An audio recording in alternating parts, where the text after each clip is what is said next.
राधे राधे महाराज जी। महाराज जी, प्रारब्ध बड़ा या कर्म? निर्णय नहीं किया जा सकता, क्योंकि कभी कभी बहुत कर्मठ असफलता को प्राप्त होते देखा जाता है, और कभी कभी ज्यादा कर्म ना करने वाला भी सफलता को प्राप्त होते देखा जाता है। तो अगर प्रारब्ध जोर पड़ गया तो बहुत जोर का कर्म करने वाले को भी असफलता मिलेगी, दुख मिलेगा, हानि मिलेगी। और प्रारब्ध जोर कर गया पुण्य का, तो थोड़ी सी प्रयास प्रयत्न किया और सफलता ही सफलता हाथ लगती जा रही।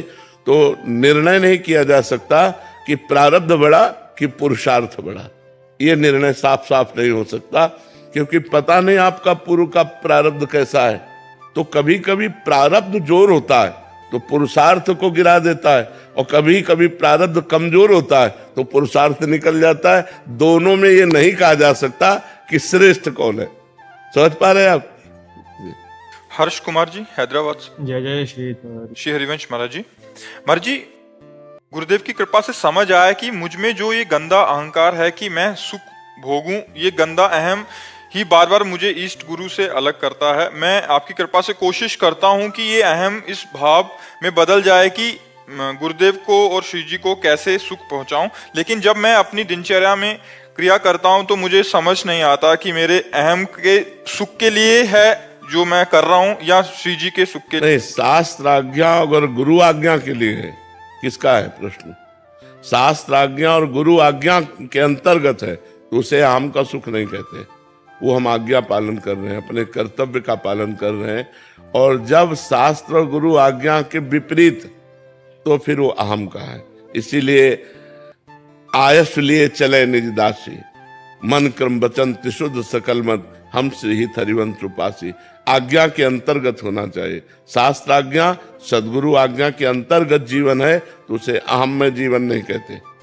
जैसे मानो आप अपनी इच्छा से वृंदावन की परिक्रमा दे रहे हो, तो शास्त्र आज्ञा है कि वृंदावन की परिक्रमा देना चाहिए, तो उसमें हम अपने अहंकार को पुष्ट नहीं करते। उसमें भगवान की बड़ी कृपा कि शास्त्र सम्मत बात वृंदावन की परिक्रमा हो गई, भजन हो रहा है, गुरु ने आदेश किया है, जीवन पवित्र रखना चाहिए, ये शास्त्र आदेश कर रहे हैं, गुरु आदेश।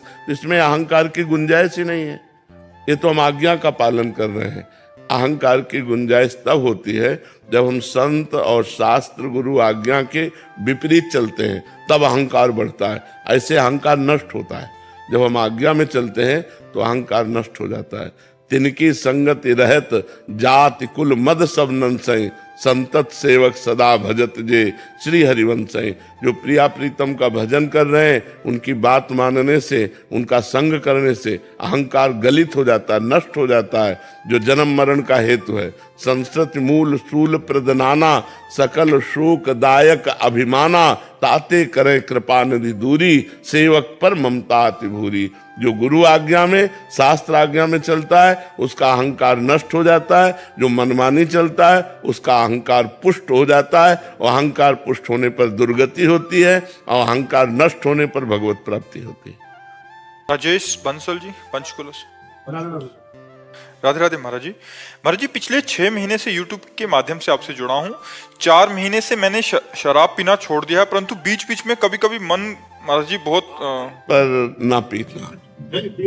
हाँ, मन तो बहुत बदमाश है, मन बहुत बदमाश है। तो क्या क्या नहीं सोचता, देखो ना, बहुत कुछ सोचता है। अगर इसकी सोच के अनुसार कर दो तो जेल जाना पड़ेगा, मन के अनुसार चले तो नरक जाना पड़ेगा। मन को रोकना होता है। अब जैसे आपकी बहादुरी कि आपने रोक दिया, शराब नहीं पिएंगे। अब मन कहता है तो उसकी अनुसुनी कर दो, राधा राधा राधा राधा, अनुसुनी कर दो। अब कभी जिंदगी में मत पीना। मांस खाते हो? छोड़ दो। हाँ, सब बहुत बहुत बढ़िया। धन्यवाद, धन्यवाद आपको कि आप अपने जीवन को अच्छे मार्ग की तरफ ले जा रहे हैं, गंदे मार्ग से हटा रहे हैं। तो आप खूब नाम जप करते हैं? प्रभु दिमाग लगा रहे हैं पर ध्यान नहीं लगा। नहीं ना, ध्यान लगाने की जरूरत नहीं। काउंटर लो, अंगूठी की तरह हाथ में पहनो, राधा राधा राधा राधा राधा राधा। अब अंदर हम जप रहे हैं राधा राधा, बस 50,000 नाम रोज जप करो, ठीक है? आज काउंटर खरीद लेना और राधा राधा नाम 50,000 बार आप कहो। फिर आप देखना धीरे धीरे आपकी जिंदगी कैसे प्रकाशित होती है। जी महाराज जी, बहुत सारे ऐसे प्रश्न आते हैं महाराज जी, आपके वचनों को सुन के बहुत सारे लोगों ने शराब, मांस, मदिरा, अंडा और व्यभिचार आदि का दोषों का त्याग किया है महाराज जी। मतलब हम पढ़ नहीं पाते, बट आप ये प्रश्न आया इसलिए आपको बता रहे हैं, क्योंकि जितने जने आए होते हैं काफियों के भाव रहते हैं आपके तक पहुंचाने के लिए, तो उन सबकी तरफ से बता रहा हूँ कि महाराज जी बहुत सारे बच्चे, बहुत सारे जो इस व्यसनों में लग चुके थे महाराज जी, आपकी वाणी सुन के काफी परिवर्तन आया महाराज जी उनमें। महाराज जी वो आपको धन्यवाद कहना चाहते हैं, तो सबकी तरफ से एक नहीं, सबको प्रणाम है और सबको धन्यवाद इसलिए देते हैं कि हमारा जीवन सार्थक कर दिया आपने। हमारा साधु बनना, हमारा प्रवचन करना, हमारा बोलना सार्थक हो गया, क्योंकि आपने अपने जीवन को बदल दिया। यदि आपका जीवन न बदले तो मेरा बोलना किस काम का, मेरा साधु बनना किस काम का। हमारे वचनों के द्वारा भगवान अगर सैकड़ों का, हजारों का मंगल कर रहे हैं तो हम अपना जीवन धन्य मानते हैं और धन्यवाद देते हैं, एहसान मानते हैं कि आप अच्छे मार्ग पर चल पड़े, आप बुराई को त्याग दिए। तो सबको धन्यवाद है जिन्होंने गलत आचरणों का त्याग करके अच्छाई के मार्ग में कदम रखा। भगवान सबका मंगल करे, स्वस्थ रखे, सबकी बुद्धि पवित्र हो। शिवा चौधरी जी, राधे राधे महाराज जी। महाराज जी प्रणाम। महाराज जी, जब से मैंने होश संभाली है या जब से मुझे सही या गलत समझ आने लगा है, तब से मैंने कभी किसी को सताया नहीं, ठगा नहीं, पैसे नहीं मारे, धोखा नहीं दिया या गलत नहीं किया। महाराज जी फिर भी ना जाने क्यों एक डर के साथ जी रही हूँ, मुझे समझ नहीं आ रहा। जब भी सो के उठती हूँ या एक अलग सा डर मेरे को सताता रहता, बहुत डिप्रेशन हो जाता है। ये कोई पाप है जो पूर्व का है। वर्तमान में तो आप ईमानदारी से चल रहे, पूर्व का पाप नष्ट करने के लिए नाम जप कीजिए, अधिक से अधिक नाम जप कीजिए, निर्भय हो जाएंगी। देखो, हम रोज मृत्यु से लड़ रहे हैं, दोनों किडनी खराब है और भयानक कष्ट रहता है, लेकिन ना हमें मृत्यु का डर है, ना मुझे पीड़ा है, ना मुझे कोई शोक है। मैं हर समय आनंदित रहता हूं। क्यों? क्योंकि भगवान का नाम हमारे पास है, राधा नाम हमारे पास है। अगर ये ना हो तो जैसा आप कह रहे हैं हम अब डिप्रेशन में चले जाएं, लेकिन हम आनंदित हैं, हम प्रसन्न, सत्य कहते हैं, हम बिल्कुल प्रसन्न रहते हैं, बिल्कुल हमें कष्ट नहीं है, सब कष्ट होते हुए भी। तो हम आपको बता रहे हैं कि अगर हम शोक से, भय से, चिंता से, दुख से निवृत्ति पाना चाहते हैं तो हमें खूब राधा नाम जपना चाहिए। जब से जैसे राधा नाम बढ़ेगा और पाप नष्ट होगा, आप निर्भय होते जाएंगे, आपको एक आनंद मिलने लगेगा। अब जैसे मृत्यु है तो मुझे लगता है जिस दिन मैं मरूंगा तो मेरी प्रियाजू की सखियां आएंगी और मुझे अपने पास ले जाएंगी। मुझे डर नहीं है कि हमारा कुछ छूट जाएगा, हमारा कुछ है ही नहीं तो क्या छूटेगा। हमारे तो प्रभु हैं, वही मिलने वाले हैं। शरीर छूटा, प्रभु से मिल गए। तो मृत्यु का भय तब लगता है कि हमारा पुत्र छूट जाएगा, पति छूट जाएगा, मकान छूट जाएगा, हमारे रिश्ते छूट जाएंगे, बैंक बैलेंस छूट जाएगा। ये सब छूटना है, उसको पकड़ो जो छूटना नहीं है। प्रिया प्रीतम, किशोरी किशोरजू, ये कभी छूटने वाले नहीं है। तो नाम जप करते हुए यदि हम अपना जीवन व्यतीत करें तो हम निर्भय हो जाएंगे, निश्चिंत हो जाएंगे, निश्चोक हो जाएंगे। जी वेदा जी पंजाब से, राधे राधे गुरु जी। राधे राधे महाराज जी। महाराज जी, जब कभी कोई किसी के प्रति बुरा विचार आए या कोई गलत सोच आए जो हम करेंगे नहीं बट अंदर आ रही है, तो महाराज जी अपराध है क्या? अपराध तो नहीं है, कलयुग का एक प्रभाव है। कलिकर एक पुनीत प्रतापा, मानस पुण्य होए और नहीं पापा। कलयुग में मानसिक पुण्य तो लागू हो जाएगा, पाप लागू नहीं होगा। पर अगर हम ज्यादा मन से गंदी बात सोचने लगेंगे तो फिर वो क्रियाओं में उतर जाएगा, रोक नहीं पाएंगे। और जब क्रियाओं में उतर जाएगा तो फिर पाप लग जाएगा। जब तक क्रिया ना हो, केवल सोच बनी रहे तो पाप नहीं लगेगा, लेकिन सोच को जब हम क्रिया में उतार देंगे तो पाप बन जाएगा। और सोच को रोक पाना बड़ा कठिन होता है। जब हमारा मन कोई संकल्प कर लेता है तो फिर वो क्रिया में उतर ही जाता है। इसलिए हम जिस समय हमारे मन में कोई पाप वासना, कोई गंदी बात, कोई दूसरे के प्रति गलत भाव आ रहा हो, उस समय में जोर जोर से राधा राधा बोलना चाहिए। राधा राधा राधा राधा राधा राधा राधा राधा, वो हट जाएगा, वो डिलीट हो जाएगा, वो नष्ट हो जाएगा, वो आपके ऊपर प्रभाव नहीं डाल पाएगा। और यदि नाम जप नहीं चल रहा और उसी का आप मनन करते चले जा रहे तो आपका मन गंदा होता चला जा रहा है। कोई चीज गंदा करना बहुत सरल है, लेकिन साफ करना बहुत कठिन है। मन को गंदी बातों का चिंतन करा के आप गंदा तो कर सकते हैं, लेकिन मन को नाम जप करके पवित्र करना बहुत समय लगता है। गंदगी हमारे मन में इकट्ठा हो जाती है तो फिर भगवान का भजन भी अच्छा नहीं लगता, संत संग भी अच्छा नहीं लगता। इसलिए सावधान रहे कि हमारा मन गंदी बातें जब सोचे, हमारा बस तो है नहीं, तो उस समय नाम जप जरूर करें। नाम के द्वारा वो अपना प्रभाव नहीं दिखा पाएगा और वो नष्ट हो जाएगा। राजवीर जी फरीदाबाद से, राधे राधे महाराज जी। महाराज जी, आप कह रहे हैं कि पिछले 3-4 सालों से किसी बीमारी से जूझ रहे हैं। महाराज जी, इस परिस्थिति को जानते हुए मेरे अपने और बाहर के लोग मेरे और मेरे बच्चों के सामने बोलते हैं कि ये तुम्हारे कर्मों का फल है जो कि तुम्हें भोगना ही पड़ेगा। महाराज जी, सत्य से अवगत कराते हैं, पर बच्चों पे और मुझ पे इसका नकारात्मक प्रभाव पड़ता है कि, और हमारी उसमें क्या प्रतिक्रिया होनी चाहिए? कि जब कुछ नहीं, मुस्कुरा देना चाहिए, मुस्कुरा देना चाहिए। जैसे कोई कहता है कि आप कर्मों का भोग भोग रहे हो, तो अपने ही तो कर्मों का भोग भोग रहे हो, तो बढ़िया बात है, सत्य बात है। आप बहुत बस यही कह देना बहुत अच्छा है, नहीं तो मुस्कुरा दिया। बुरा ना मानो, बुरा ना मानो। बुरा मानने से हमारा हृदय जलेगा और उसके प्रति हमारी द्वेष भावना बन जाएगी। और बात सब कोई सत्य कह रहा है। जैसे कोई कहे ना, तो कर्म का ही तो भोग, अगर कर्म हमारा ना हो तो हमारा शरीर स्वस्थ रहे, हमारा सब, तो हमारे कर्मों का ही, यद्यपि वो हमारा उपहास कर रहा है, ये नहीं कहना चाहिए। किसी रोगी को या किसी दुखी को या किसी वृद्ध असहाय को हम ऐसे वचन बोलें जिससे उनको सुख पहुंचे। कर्म का भोग तो भोग ही रहे हैं, लेकिन हम ऐसे वचन ना बोले। ये मतलब वचन के द्वारा कष्ट देना है, दुख देना है, टॉर्चर करना है। ये वाणी का टॉर्चर है, जो वाणी के द्वारा कर रहे हैं, ये उनका अपराध बन रहा है। लेकिन आपको केवल मुस्कुरा देना चाहिए, आपको मुस्कुरा देना चाहिए कि भगवान की जैसी इच्छा। आप मुस्कुरा करके उस बात को टाल दें, उसे हृदय में न लावें। चेतना जी ग्रेटर नोएडा से, राधे राधे श्री हरिवंश। राधे राधे महाराज जी। गुरुदेव, हम ये सुनते हैं कि यदि हमें कुछ समझ ना आए तो हमें हमारे अंतर्ज्ञान की आवाज सुननी चाहिए। गुरुदेव, कच्चे या शुरुआती दौर के साधकों को ये आश्वासन कैसे हो कि हमें वो आज्ञा हमारे अंतर्ज्ञान से नहीं, गलत है। जब हमें कुछ समझ में ना आवे तो शास्त्र सम्मत सिद्धांत के ज्ञाता किसी संत से मिलना चाहिए। हम मन की आवाज और आत्म आवाज में भेद नहीं समझ पाएंगे कि हमारा मन बोल रहा है ये हमारी आत्मा बोल रही है। आप उसका निर्णय नहीं कर पाएंगे, क्योंकि मन भी तो बोल रहा है। जो मन बोल रहा है वही लोग कर रहे हैं, इसलिए दुर्दशा को प्राप्त हो रहे हैं।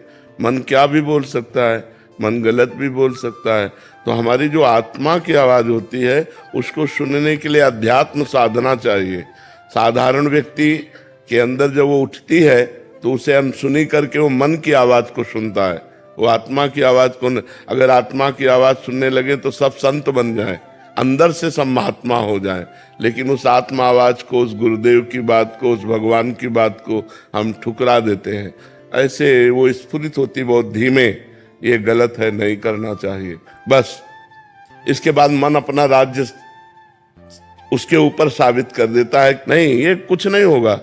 बस ऐसा करते हैं, अभी आनंद मिलता है, अभी मस्ती मिलती है, अभी सुख मिलता है, और वो गंदा खान पान, गंदे आचरण, गंदा व्यवहार ऐसा करने लगता है। हमें लगता है अपनी बात को सही समझने के लिए शास्त्र स्वाध्याय होना चाहिए और संतों के वचन सुनने चाहिए और उनसे मिलान अपने मन की बात की करनी चाहिए। यदि उनसे बात मिलती है तो धर्मयुक्त है, अगर नहीं मिलती है तो अधर्मयुक्त है। अधर्मयुक्त आचरण हम ना करें। ये बात भगवान श्री कृष्ण ने कही, तस्मात् शास्त्रम प्रमाणन्ते कार्या अकार्यो व्यवस्थितो। क्या करना चाहिए क्या नहीं करना चाहिए, इसके लिए शास्त्र प्रमाण है। तो हम शास्त्र स्वाध्याय करें। अगर शास्त्र स्वाध्याय हमसे नहीं हो पा रहा तो हम संतों से बात करें, जो भगवान के प्रेमी जन हैं, जो महान संत हैं, उनसे हम बात करें तो हमारा सब निर्णय ठीक हो जाएगा। अगर हमारी बात संत और शास्त्र से मिलती है मन की, वो धर्मयुक्त है, और जो संत शास्त्र से नहीं मिलती वो अधर्मयुक्त है। हम अपनी आत्मा की आवाज को सुनने लायक नहीं है। हमारे अंदर इतनी पवित्रता नहीं है कि हम अपनी आत्मा आवाज को सुनकर उसके अनुसार चल पड़े। हम मन की आवाज तक ही पहुंच पाते हैं, आत्मा की आवाज तक नहीं पहुंच पाते। मनोज जी जोधपुर, राधा वल्लभ श्री हरि। श्री हरिवंश महाराज जी। महाराज जी, 2 वर्ष से YouTube के माध्यम से आपका सत्संग व एकांतिक वार्तालाप सुन रहा हूँ। श्री जी के बल से मांस, मदिरा, प्याज, लहसुन सब छोड़ दिया है। आपकी आज्ञा अनुसार चलने का प्रयास भी कर रहा हूँ। बहुत महाराज जी, बढ़िया। मानव जीवन का परम पुरुषार्थ क्या है महाराज जी? भगवान का साक्षात्कार कर लेना। अगर भगवान का साक्षात्कार नहीं है तो जीवन मिट्टी है। क्यों? क्योंकि जब हमारा शरीर छूटेगा तो ना परिवार हमारे साथ जाएगा, ना बैंक बैलेंस साथ जाएगा, ना हमारा कोई मित्र साथ जाएगा, ना हमारा कोई पद साथ जाएगा, ना हमारा शरीर हमारे साथ जाएगा। जाएगा तो किया हुआ भजन साथ जाएगा, किया हुआ पाप कर्म या पुण्य कर्म ये साथ जाएगा। तो हम पाप कर्म तो कर ही रहे हैं, क्योंकि धर्म का ज्ञान नहीं है तो हमसे पाप कर्म हो ही रहे, थोड़े बारे पुण्य हो रहे। तो मनुष्य जीवन यदि भगवत साक्षात्कार नहीं कर पाया तो पाप पुण्य के फलस्वरूप नरक स्वर्ग भोगता रहेगा, उसका आवागमन नहीं मिटेगा। साधन धाम मोक्ष कर द्वारा, पाई न जे परलोक संभारा। ये मनुष्य जीवन परलोक संभालने के लिए कि हम ऐसा भजन करें कि अपने गृहस्थी के कार्य करते हुए, नाम जप करते हुए, अच्छे आचरण करते हुए भगवान को प्राप्त हो। अगर भगवान को प्राप्त नहीं हुए तो ये आवागमन जो है ना, कभी सुअर बनना, कभी कुत्ता बनना, कभी अन्य योनियों में जाना, क्या क्या कष्ट भोगना है। इसलिए नाम जप जरूर करो। मनुष्य जीवन का लक्ष्य है नाम जप करके भगवत प्राप्ति करना। और नाम जप के लिए बैठने की जरूरत नहीं। फावड़ा चलाते हुए, व्यापार करते हुए, नौकरी करते हुए, गोली चलाते हुए, युद्ध करते हुए भी हम नाम जप कर सकते हैं। तस्मात् भगवान कह रहे हैं सर्वदा सर्वकालेषु माम निस्मर युद्ध च, मेरा स्मरण करते हुए, युद्ध माने अपने कर्तव्य कर्म को करो, इसी से भगवत प्राप्ति हो जाएगी। और मनुष्य जीवन का लक्ष्य भगवत प्राप्ति। बड़ा दुर्लभ मनुष्य जीवन है, इसे लोग समझ नहीं रहे। शराब पीकर, मांस खाकर, पराई बहन बेटिया की तरफ गंदी दृष्टि करके अपना जीवन नष्ट कर रहे हैं। खूब नाम जप करो, अच्छे आचरण करो, इसी से भगवान प्रसन्न होते हैं। शालिनी सिंह जी, श्री हरिवंश महाराज जी। महाराज जी, भोरी सखी जैसा विरह प्रेम कैसे प्राप्त होगा साधक को? भोरी सखी जैसा आचरण हो जाए तो ऐसे विरह हो जाए। 24 घंटे में भोरी सखी जी एक बार सेवा कुंज जाते थे। उनका नाम भोलानाथ जी महाराज है। और जो चने बंदरों को फेंक दिए जाते थे, बंदर नहीं खाते थे, ठुड्डी जो, वो बीन कर एक मुट्ठी 24 घंटे में वो पाते और यमुना किनारे बैठे राधा राधा राधा राधा। तो ऐसा विरह हुआ कि वो चिल्ला चिल्ला कर बस रोने लगे श्री जी की प्राप्ति के लिए। इतना रोते कि ब्रजवासी जन श्री जी से कहते कि लाडली जू या बाबा को मिल जाओ या बाबा को दर्शन दे दो। बस हर समय आंसू चलते रहते। तो ये तो लाडली जू जिस पर कृपा करें तो भोरी सखी जैसा प्रेम आवे, पर वैसा आचरण भी हो। 24 घंटे में एक मुट्ठी चना खा करके जीना, आप सोचो कैसा। यहाँ बाल भोग में उतना हो जाता है, दोपहर के राजभोग, शाम खूब खान पान मस्ती, तो रोना कहाँ आएगा प्रिया प्रीतम के लिए। जब हम कष्टप्रद जीवन व्यतीत करते हैं तब भगवान के लिए रोना आता है। अगर हम सुख सुविधाओं का भोग करते हैं तो इसी में मन राजी हो जाता है, रोना कहाँ आता है। रोना तब आता है जब शुद्ध सतोगुण हो, रजोगुण तमोगुण का नाश हो गया, तो वो भगवान के दर्शन की लालसा होती। और जब भगवान के दर्शन की लालसा होती तब जिया नहीं जाता। दरस बिन दुखन लागे नैन, मीरा जी कहते हैं। जब से तुम बिछुरे प्यारे, कबहु न पायो चैन, दरस बिन दुखन लागे। हा कृष्ण, हा राधा, कब आप मिलोगे। वो रो रहा है, वो विकलता भगवान जब जिस पर विशेष कृपा करते हैं, और विशेष कृपा उसी पे करते हैं जो यहाँ कुछ कामना नहीं करता, कोई भोग नहीं भोगता, केवल प्रभु के लिए। नहीं खान पान ते भावे है, नहीं कोमल वसन सुहावे है, सब विषय लगे ते खारा है, हरि आशिक का मग्न आ रहा है। नारायण हरि भजन में ये पांचों न सुहात, विषय भोग, निद्रा, हंसी, जगत प्रीति और बहु बात, ये अच्छा नहीं लगता। वो एकांत में बैठे प्रभु के प्रति रोता रहता है। तो श्री जी से मनाओ कि भोरी सखी के प्रेम का एक किनकई मिल जाए हमें। वो 24 घंटे रोते थे, हम 5 मिनट रो लें श्री जी के लिए कि कब हमें मिलोगे, कब हमें मिलोगे। ऐसी व्याकुलता आवे, हे नाथ कब हम पर प्रसन्न होकर मिलोगे। ऐसी व्याकुलता आवे जो प्रभु से प्रार्थना करे कृपा से प्रेम जागृत होता है, और कृपा का स्वरूप यही है, निरंतर भजन करना, कुछ अच्छा ना लगना, तब भगवान की तरफ हमारा मन जाता है। अभी तो हम मस्ती में जी रहे हैं संसार में, अभी भगवान की आवश्यकता कहाँ है? किसको आवश्यकता है भगवान की? जिसके जीवन में भगवान की आवश्यकता जागृत हो जाती, उसे फिर चैन नहीं पड़ता भगवान के बिना, तो भगवान को भी चैन नहीं पड़ता, उसके बिना भगवान मिल जाते हैं उसे। अभी अंदर की बात है, बाहर की नहीं। बाहर तो मान लो आप कह दो कि मुझे भगवान चाहिए,